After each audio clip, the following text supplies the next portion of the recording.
Hey les comicsvores! Aujourd'hui on continue l'histoire du comics Predator vs Wolverine, et je vous préviens, ça bouge pas mal dans ce nouveau numéro.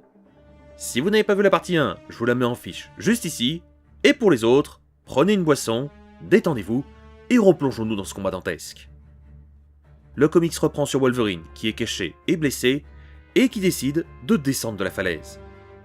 Logan se fera repérer et sautera dans le vide afin d'éviter les armes du Predator. Alors que son squelette en adamantium le collait au fond de la rivière, Logan aperçut le Predator lui fonçant dessus. Le comics refait un flashback dans le passé, où on retrouve Logan dans la forêt avec son équipe, qui était sur le point de se faire attaquer par plusieurs Predators. Logan lancera sans le savoir une des armes de Yoja qu'il avait ramassées, et arrivera à en blesser un avant d'ordonner un repli stratégique.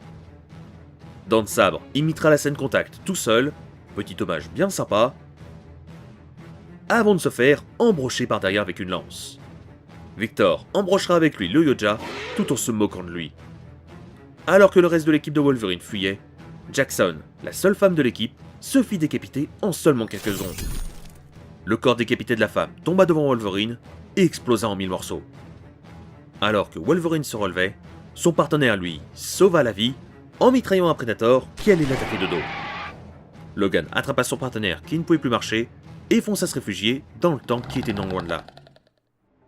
Alors qu'ils se pensaient en sécurité, les deux hommes furent surpris de tomber sur un général et ses hommes qui s'étaient eux aussi réfugiés dans le temple.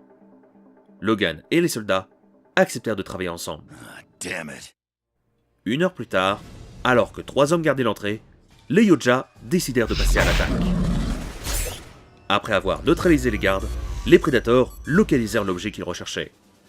Une fois ramassé, tout le temple se mit à résonner de bruits de détonateurs. Wolverine et les soldats avaient piégé le temple avec le restant d'explosifs qu'ils avaient. Alors qu'ils pensaient être enfin débarrassés, l'un des Predators survécut à l'explosion. Le comics refait un léger saut dans le temps, quelques années après, où on retrouve un Predator attaquer le complexe Weapon X. Le Yoja laissera derrière lui des dizaines de cadavres, que ce soit des soldats ou même des scientifiques. Il voulait qu'une seule chose, retrouver Wolverine. Et le comics se finit là-dessus. J'ai vraiment hâte de voir la suite. Normalement, le prochain numéro sortira fin novembre. Et de ce que j'ai vu, il n'y a toujours pas de version française de prévue.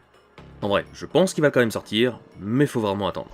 Bref, si cette vidéo vous a plu, n'hésitez pas à vous abonner, à liker et à partager, vous connaissez la chanson. Et quant à moi, je vous laisse, et on se retrouve dans quelques jours pour une vidéo comme je faisais à l'ancienne. A la prochaine les comicsvores.